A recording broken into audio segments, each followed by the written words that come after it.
Good evening class. तो पिछली video में हमने 3 ग्राफ देखे थे बेसिक के, जो हमने 24 ग्राफ्स लिखवा दिए थे, उसमें 3 ग्राफ हमने कवर कर दिया था, ठीक है ना। अब चौथा ग्राफ यहाँ पे देखते हैं। चौथा ग्राफ क्या है? स्क्वायर रूट फंक्शन का ग्राफ। तो स्क्वायर रूट फंक्शन का ग्राफ कैसे बनेगा? देखो स्क्वायर रूट फंक्शन जो है ये आता कहाँ से, पहले हम देखते हैं इसको, ठीक है। जैसे कि ये f(x) है, इसको हम ऐसे लिख सकते हैं ना, y = √x।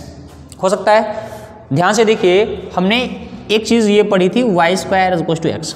y² = x का ग्राफ पढ़ा था हमने अभी पीछे पैराबोलिक फंक्शन में ग्राफ, ठीक है। तो इसका ग्राफ कैसे बना था? ये इस टाइप का कुछ y² = x का ये ग्राफ था ना, ठीक है। अब देखिए, जब हम y² = x को सॉल्व करते हैं तो इसमें वैल्यू क्या आती है? y ± √x।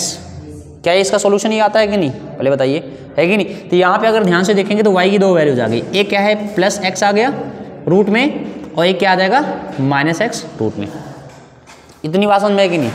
तो कहने का मतलब यहाँ पे क्या है, देखिए यहाँ पे ग्राफ के 2 पार्ट हैं, ये एक पहला हो गया, ये एक दूसरा वाला, है ना। तो ये पहला वाला जो ये ऊपर वाला पोर्शन है ना, देखिए अगर हम ध्यान से देखें ये प्लस है, x की वैल्यू क्या है? प्लस में है। इसका मतलब ये जो ऊपर वाला पोर्शन है ये y = +√x का ग्राफ बन जाएगा, और जो नीचे वाला पोर्शन ये दिख रहा है ना, अलग कलर से कर देते हैं इसको, हमने मान लो रेड कलर से कर दिया। तो ये जो नीचे वाला पोर्शन है रेड वाला ना, है ना, ये जो हमारा ग्राफ हो जाएगा y = -√x का। इतनी बात समझ में आएगी नहीं? ठीक है ना। सेम इसी हिसाब से देखेंगे तो हमें y √x का ग्राफ ड्रॉ करना है, तो कैसे ड्रॉ कर देंगे इसका ग्राफ बताइए? क्या इसका ग्राफ ऐसे होगा? y = +√x या फिर f(x) = √x का ग्राफ। बच्चों ये समझ में आ रहा है कि नहीं? ठीक है ना। देखो यहाँ से यहीं से आया है ग्राफ, y² = x है, तो यहाँ पे देखो y², ये एक्चुअली में पूरा का पूरा ग्राफ अगर ज्वाइन करेंगे तो y² = x बनेगा, लेकिन जब सॉल्व करेंगे ना तो ये फर्स्ट क्वाड्रेंट का ग्राफ जो है ये y +x होगा, और ये y +√x होगा, और y -√x। तो ये दोनों आप इसको दोनों भी आप नोट कर लीजिएगा, है कि नहीं। मान लीजिए कभी क्या है कि क्वेश्चन आ जाए कि मतलब y -√x का डोमेन रेंज बताना है, तो डोमेन रेंज बताने के लिए आपको इसके लिए भी प्रिपेयर होना पड़ेगा, ठीक है, इसके लिए रेडी रहना। ओके, तो इसको नोट कर लीजिए। अब यहाँ पे डोमेन रेंज लिखते हैं, यहाँ पे ऐसे लिख देते हैं डोमेन रेंज, इसको लिखा रहने देते हैं, डोमेन रेंज की बात करते हैं। अच्छा, अब डोमेन अगर हम बात करेंगे तो डोमेन को हम कैपिटल D से रिप्रेजेंट करेंगे, और रेंज का हम यहाँ पे रेंज लिख देंगे यहाँ पे, ठीक है ना। तो बार बार यहाँ पे कैपिटल, यहाँ पे मतलब इतना बड़ा डोमेन लिखने की जरूरत नहीं है। अगर हम बात करेंगे डोमेन, तो डोमेन कहाँ से कहाँ तक जा रहा है इसका बताइए? अच्छा, इसकी शुरुआत कहाँ से हो रही है? शुरुआत इसकी 0 से हो रही है कि नहीं? 0 से कहाँ जाएगा? पूरा, क्योंकि अभी ये पता नहीं है कहाँ तक जाएगा ये इनफाइनाइट तक। तो अगर देखेंगे इसका डोमेन 0 पे ओपन लगाएं क्लोज, क्या ये हो जाएगा? इसका डोमेन क्या है? 0 से इनफाइनाइट तक जा रहा है। रेंज कहाँ से कहाँ तक जाएगा? रेंज मतलब y एक्सिस पे देखेंगे, तो रेंज की बात करेंगे तो रेंज यहाँ पे देखो y एक्सिस पे देखेंगे ना, तो y एक्सिस पे क्या 0 से लेके यहाँ कहाँ तक जा रहा है? इनफाइनाइट तक तो जा रहा है ना। तो इसका मतलब रेंज भी क्या हो जाएगा? 0 से इनफाइनाइट तक हो जाएगा। इतनी बात समझ में है कि नहीं? तो इसका हमने डोमेन और रेंज निकाल लिया। ओके, ये वाला फंक्शन देखते हैं, क्यूबिक फंक्शन। क्यूबिक फंक्शन का अगर हम यहाँ पे ग्राफ देखेंगे तो ये देखो, जैसे सपोज अगर हमने यहाँ पे एक कॉलम बनाते हैं, कॉलम बना के देखते हैं, ये हमने ले लिया x का, ये y का कॉलम। यहाँ पे कुछ वैल्यूज़ लेंगे तो वैल्यूज़ के थ्रू हम इसको एनालाइज करेंगे कैसा इसका पैटर्न बनता है। देखो अगर हमने यहाँ पे ले लिया तो ये ग्राफ्स वाली वीडियोज़ में आपको थोड़ा सा भलेगा, आपको लंबी वीडियो चली जाएंगी, लेकिन एक बार आप समझ लेंगे चीज़ों को तो क्या ये लाइफ में कभी दिक्कत नहीं होने वाली, ठीक है ना। तो थोड़ा सा पेशेंस रखिएगा, आराम समझते हैं, क्योंकि ग्राफ हम यहाँ पे बेसिक सीख रहे हैं, और बेसिक के लिए आपको थोड़ा बहुत क्या टाइम देना पड़ेगा। देखिए अगर यहाँ पे x और y हम ले रहे हैं तो इसको हम ऐसे लिख सकते हैं, दैट इज़ y = x³। देखिए अगर x की वैल्यू यहाँ पे हमने -1 ले लिया तो y की वैल्यू क्या हो जाएगी? x की वैल्यू हमने -1 ले लिया तो y की वैल्यू क्या हो जाएगी? -1 ही आएगी। अच्छा, 0 पे तो 0 ही आएगी, यहाँ पे 0 पे बताने की जरूरत है नहीं। अगर हमने यहाँ पे x की वैल्यू 1 ले लिया तो यहाँ पे y की वैल्यू क्या हो जाएगी? 1 ही आएगी, है कि नहीं। अगर यहाँ पे 2 ले लिया तो क्या हो जाएगा? 8, और -2 ले लिया -8, है कि नहीं। अब इतने में हमारा पैटर्न यहाँ पे समझ में आ जाएगा। अगर ध्यान से देखते हैं छोटी छोटी वैल्यूज़ लेते हैं क्योंकि यहाँ पे 8 बहुत ज़्यादा हो जाएगा। अगर ध्यान से देखें ये 1 2 3 4 5 6 7 8 पे ले रहे हैं यहाँ पे। तो यहाँ पे देखते हैं y एक्सिस पे 1 2 3 4 5 6 7 8 9 पे मान लो ले लिया। -1 -2 -3 -4 -5 -6 -7 -8 -9 मान लो यहाँ पे ले लिया, ठीक है। और यहाँ पे हमने ले लिया -1 -2 -3 -4 -5 -6। सो अब यहाँ पे देखिए जब हमने -1 से 1 लिया था तो यहाँ पे मतलब -1 पे वैल्यू कितनी आई थी, मतलब 1 पे पहले देखते हैं, 0 पे वैल्यू 0 आई थी, 1 पे वैल्यू कितनी आई थी 1। अच्छा 1 पे मतलब ये ना कुछ इस तरह से ये पॉइंट मिल गया। और -1 पे वैल्यू कितनी आएगी -1, तो -1 यहाँ लिया था और -1 यहाँ, तो -1 और -1 यहाँ पे देखेंगे तो मतलब ये पॉइंट यहाँ पे आ गया, ठीक है ना। अब इसके बाद देखते हैं 2 पे वैल्यू कितनी आ रही 8। 2 पे अगर वैल्यू देखेंगे तो कहाँ पहुँच जाएगी 8 पहुँच जाएगी। कितना स्लोप जा रहा है आप देख रहे हैं कि नहीं, देख पा रहे हैं, ठीक है ना। तब डायरेक्टली यहाँ से अगर देखा जाए यहाँ पे आ गया, ठीक है।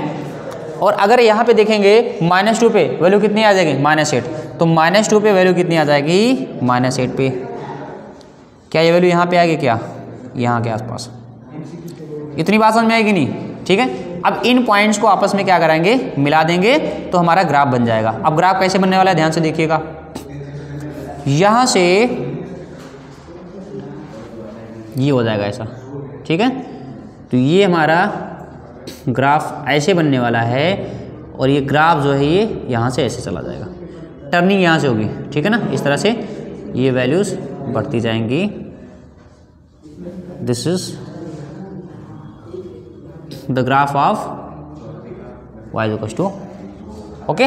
तो थोड़ा बहुत वेरिएशन आ सकता है। तो ये ग्राफ का मतलब पैटर्न, आपको पैटर्न देखना है बस, पैटर्न कैसे बन रहा है, मतलब कौन कौन से क्वाड्रेंट में जा रहा है, इतनी बात समझ में आएगी नहीं। तो ग्राफ का पैटर्न यहाँ पे देखेंगे तो यहाँ से ये कुछ इस तरह का ग्राफ हो जाएगा, ओके। तो अगर देखेंगे इसका, ये तो हमारा ग्राफ हो गया इस तरह से। अगर बात करते हैं इसके डोमेन और रेंज की, तो डोमेन और रेंज क्या हो जाएगा, इसका डोमेन क्या होगा। अगर देखेंगे ये देखो ये -∞, तो इधर देखो x एक्सिस पे -∞ पे जाएगा और y एक्सिस पे +∞, तो इसका domain belongs to all real number हो जाएगा। और रेंज क्या होगा इसका, रेंज भी देखो -∞ से +∞ जा रहा है ना, तो रेंज भी क्या हो जाएगा ऑल रियल नंबर, है ना। तो यहाँ पे एक काम करते हैं रेंज लिख देते हैं, नहीं तो क्या दोनों r लिख देंगे तो यहाँ पे कन्फ्यूजन हो सकता है ना। तो range belongs to all real number, ठीक है। तो डोमेन और रेंज दोनों क्या हो जाएंगे यहाँ पे ऑल रियल नंबर हो जाएंगे, ओके। अब देखते हैं यहाँ पे एक्सपोनेंशियल फंक्शन के बारे में, है ना। एक्सपोनेंशियल फंक्शन क्या होता है, अगर हम बात करेंगे एक्सपोनेंशियल फंक्शन के बारे में तो क्या हो जाएगा f(x) = a⁴x दिया है। एक्सपोनेंशियल के दो केसेस होते हैं। पहला केस क्या है, f(x) = a⁴x दिया है, तो पहला केस क्या, ये बेस के ऊपर डिपेंड करती है सारी चीज़ें, आपका फंक्शन का स्लोप कैसा बन रहा है ना, कैसा मतलब फंक्शन का नेचर कैसा है, ग्राफ का नेचर कैसा है। अगर a की वैल्यू ग्रेटर देन 1 है, एग्जाम्पल लेके देखते हैं। अगर यहाँ पे मान लीजिए हमने ले लिया a⁴x है, तो हमने लेट कर लिया a > 1, मतलब a = हमने 2 ले लिया, क्या ले लिया 2। अगर यहाँ पे 2 लेंगे तो 2 की वैल्यू यहाँ पे तो क्या हो जाएगा 2⁴x, क्या हो जाएगा 2⁴x में हो जाएंगी वैल्यूज़, है ना। अब यहाँ पे देखो, तो अगर 2⁴x तो ये x की वैल्यू हम बढ़ाते जाएंगे ना, जैसे मान लीजिए x वैल्यू 0 थी। अगर यहाँ पे देखो, अब हम देखते हैं इसका नेचर, अगर x की वैल्यू 0 है ना, अगर x की वैल्यू 0 है तो ये y की वैल्यू क्या हो जाएगी 1 ना, 1 हो गई। और अगर हम x की वैल्यू यहाँ पे 1 करेंगे तब y की वैल्यू कितनी हो जाएगी 2 हो जाएगी। अगर x की वैल्यू यहाँ पे 2 करेंगे, y की वैल्यू 4, 3 कर दें 8, है ना। इस तरह से 4 करेंगे तो कितने हो जाएगा 16। मतलब अगर ध्यान से देखें ये वैल्यूज़ क्या है बढ़ रही हैं। अच्छा क्या मतलब ये वैल्यूज सेम बढ़ रही हैं क्या, नहीं, है ना, मतलब ज़्यादा बढ़ रही है। तो यहाँ पे अगर देखेंगे इसका पैटर्न, अच्छा ये तो हमारा हो गया, तो x बराबर 0 पे y की वैल्यू 0 नहीं है 1 है, क्या है 1 है। x बराबर 0 पे y की वैल्यू क्या है 1 पे है, तो मान लो हमारा ये हमने ले लिया 1 पे, तो इसका अगर हम देखेंगे ये पॉइंट क्या हो जाएगा 1, ये पॉइंट का कोऑर्डिनेट 0 का मान 1 हो जाएगा कि नहीं, x बराबर 0 पे y की वैल्यू 1 है। अब ध्यान से देखो x की वैल्यू जब बढ़ाएंगे, जब ये x की वैल्यू बढ़ाएंगे तो ये वैल्यू बढ़ेगी कि घट रही है, x की वैल्यू बढ़ाने पे ये वैल्यू बढ़ रही है ना, है कि नहीं। इसका मतलब अगर यहाँ पे ध्यान से देखेंगे तो ये वैल्यू जिसका यहाँ पे इस तरह से और एक्सपोनेंशियली बढ़ रही है, बहुत तेज़ी से बढ़ रही है, तो तेज़ी से बढ़ रही है तो ग्राफ कैसा हो जाएगा इसका, ये ऐसे है ना। तो अगर हम देखेंगे इसका ग्राफ ये ऐसा हो जाएगा, इतनी बात समझ में आएगी नहीं। तो ये हमारा जो ग्राफ बनने वाला है किसका हो जाएगा 0, मतलब ये 0,1 जो पॉइंट है, ये ग्राफ हो जाएगा कब, जब ये a इज ग्रेटर देन 1 है। देखो यहाँ पे a का मतलब बेस हमने ग्रेटर देन 1 लिया है ना, तो ग्राफ क्या हो जाएगा ये इस तरह से बढ़ता जाएगा। अब इसके डोमेन रेंज की बात कर लेते हैं, है ना, नहीं इसको पहले कर लेते हैं, इसके नीचे वाला भी कर लेंगे, उसके बाद तब डोमेन रेंज पूछेंगे। अब देखो दूसरा केस देखते हैं, जब ये वैल्यू 0 से 1 के बीच में है ना, तो 0 से 1 के बीच में हम कोई वैल्यू मतलब 1/2 ले लेते हैं। तो मान लो हमने 1/2 ले लिया, तो लेट कर लिया a इज इक्वल टू 1/2, तो यहाँ पे क्या हो जाएगा 1/2 की पावर x हो जाएगा ना, 1/2 की पावर x। अब देखो यहाँ पे तो क्या हो जाएगा, अब 1/2 की पावर 0 रखते हैं तो वैल्यू 0 हो जाएगी। तो यहाँ पे देखो 0 रखने पे मतलब किसी भी नंबर की पावर 0 1 हो जाएगा, सॉरी यहाँ पे 1 हो जाएगा, ठीक है ना। फिर इसके बाद 1/2 की वैल्यू यहाँ पे क्या रख रहे हैं पावर 1 0.5, 1/2 की वैल्यू पावर क्या रख रहे हैं 2, 1/4 ना 0.25, ठीक है। और 1/2 की पावर क्या लिख रहे हैं 3, 1/8 0.125। ये बताइए जब हम यहाँ पे x की वैल्यू बढ़ा रहे हैं, 0 से 1 कर दिया, 2 कर दिया, 3 कर दिया, 4 कर दिया, तो ये y की वैल्यू बढ़ रही है कि घट रही है, घट रही है ना, तब समझ गए ना। तो अगर हम बढ़ा रहे हैं तो y की वैल्यू घट रही है, तो इसका ग्राफ का नेचर कैसे होगा, x की वैल्यू बढ़ाने पे y की वैल्यू घट रही है। तो मान लो यहाँ पे 0 पे तो ये तो 0,1 बन जाएगा, 0,1 बन जाएगा। और इसमें देख रहे हैं कि जब यहाँ पे ये वैल्यू घट रही है, तो घट रही है मतलब ये नीचे की तरफ आएगा, तो इसका नेचर जो है ये ऐसे हो जाएगा, ग्राफ का नेचर ऐसे। और यहाँ से देखेंगे ये वैल्यूज़ ये कुछ इस तरह से बन जाएगी, ओके। तो ये हमारा हो जाएगा y is equal to a⁻x का ग्राफ। अच्छा ये जाके ये वैल्यू जाके इनफाइनाइट पे कहीं ना कहीं ये 0 होने वाली है। कहाँ पे 0 होगी इनफाइनाइट पे, और इनफाइनाइट कभी आने वाला है नहीं, ये इनफाइनाइट पे जाके वैल्यू 0 हो जाएगी। इतनी बात समझ में है कि नहीं। तो ये हमारा ग्राफ किसका हो जाएगा। तो अगर हम ध्यान से देखेंगे, देखिए अब मान लीजिए क्या है आपका कोई फंक्शन आ गया, हमको पता है एक्सपोनेंशियल में 2 केसेस होते हैं, जब बेस क्या है ग्रेटर देन 1 हो जाएगा, जब बेस क्या है 0 से 1 के बीच में हो जाएगा। अब देखो जब बेस ग्रेटर देन 1 है, यहाँ पे देखिए बेस ग्रेटर देन 1 है, तो फंक्शन क्या है इंक्रीजिंग है कि नहीं, लगातार ये वैल्यू बढ़ती जा रही है। और जब बेस क्या है 0 से 1 के बीच में है, तो फंक्शन क्या हो जाएगा डिक्रीजिंग ना, देखो ये वैल्यू क्या है लगातार घटती जा रही है। तो आपने ग्राफ को देखते हुए इस फंक्शन का नेचर बताया कि नहीं, है कि नहीं, तो आपको डोमेन रेंज पता हो जाएगा, ग्राफ का नेचर क्या है, मतलब कि ये इंक्रीज कर रहा है कि डिक्रीज कर रहा है, सारी चीज़ें आपको पता हो जाएंगी यहाँ से। देखिए अब क्या करते हैं, इसके डोमेन एंड रेंज की बात करते हैं। तो अगर डोमेन देखेंगे इसका क्या हो जाएगा, इसका डोमेन क्या होगा बताइए,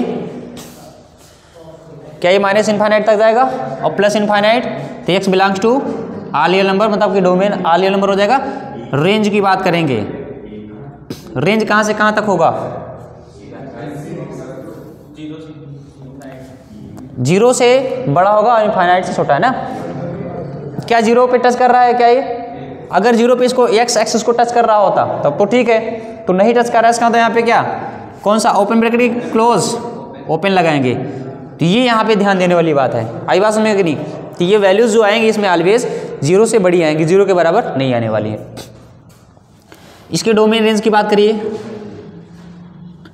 इसका डोमेन क्या हो जाएगा, अच्छा दोनों का डोमेन रेंज सेम ही होगा, बस यहाँ पे नेचर में फ़र्क ये है कि एक का फंक्शन क्या है इंक्रीजिंग हो जाएगा, दूसरे का डिक्रीजिंग हो जाएगा। अच्छा इंक्रीजिंग डिक्रीजिंग किस पे डिपेंड करेगा, एक ही वैल्यू पे, बेस पे डिपेंड कर रहा है ना, बेस हमारा क्या है ग्रेटर देन 1 है कि लेसर देन 1 है, तो दो यहाँ पे केस हो गए। और डोमेन क्या सेम ही आने वाला है, देखो ये माइनस इन्फाइनाइट से प्लस इन्फाइनाइट, और देखो अभी भी 0 से 1 है। अच्छा तो यहाँ पे देखो ये 0 से 1 है। एक चीज़ और यहाँ पे एक कंक्लूजन आपको और मिल गया। अब मान लीजिए आपसे कोई पूछ ले कि बताइए एक्सपोनेंशियल पावर की वैल्यू, मतलब एक्सपोनेंशियल फंक्शन है, क्या एक्सपोनेंशियल फंक्शन कभी नेगेटिव वैल्यू दे सकता है क्या? नहीं दे सकता ना, श्योर होके बताइएगा। अगर नॉर्मली हम आपसे कहते हैं कि मतलब बताइए a⁴x की वैल्यू कभी नेगेटिव आ सकती है क्या, तो आप एक बार सोचते हैं ना कि मतलब कोई ना कोई वैल्यू सेट करते हैं जिसके लिए वैल्यू नेगेटिव आ जाती। क्या एक्सपोनेंशियल वैल्यू की वैल्यू क्या एक्सपोनेंशियल फंक्शन की वैल्यू कभी क्या मतलब 0 आ सकती है क्या? नहीं ना। अब आप ग्राफ में जब देखेंगे तो ग्राफ में आप 100% श्योरिटी के साथ कह सकते हैं कि इसकी वैल्यू ना तो 0 हो सकती है कभी और ना तो निगेटिव आएगी, क्योंकि इसका ग्राफ जो है देखो वैल्यू मतलब ये वाई एक्सिस, वैल्यू मतलब वाई एक्सिस पे तो दिखा रहा है ना, तो मतलब इसकी जब वाई एक्सिस पे हम ग्राफ ही हमारा क्या है, जब ये क्या है पॉजिटिव एक्सिस में जा रहा है तो कैसे 0 और निगेटिव दिखा देगा। तो आप यहाँ पे 100% गारंटी के साथ कह सकते हैं ना। अब बताइए, अब कुछ लोग बैठ के कैलकुलेशन वहाँ पे इंस्पेक्शन करेंगे कि रख के देखते हैं, एक बार चेक करना पड़ेगा ना, तो ज़्यादा टाइम टेकेंगे, ग्राफ आपके दिमाग पर रहेगा तो आप यहाँ पे देख के बता सकते हैं। तो ग्राफ का भी फायदा आपको धीरे धीरे आपको दिखने लगा होगा, है ना। तो ये हमारा एक्सपोनेंशियल फंक्शन का ग्राफ हो गया। अगली वीडियोज़ में हम यहाँ पे इसका इन्वर्स फंक्शन देखें, इसका इन्वर्स क्या होता है, इसका उल्टा जो हम देखेंगे लॉगरिथमिक फंक्शन, है ना। तो लॉगरिथमिक फंक्शन की वीडियोस क्या है बड़ी जाने वाली हैं, इसीलिए हमने इसको अलग सेपरेट क्या है वीडियो में बनाने का मतलब बनाने का हमने डिसीजन लिया है, ठीक है ना। तो इसीलिए अभी हम इस वाली वीडियो में हम 3 फंक्शन हमने कवर किया है, square root function, cubic function and exponential function. Okay, I hope आपको वीडियो समझ में आए होंगे, नोट डाउन कर लीजिए। तो thank you very much class.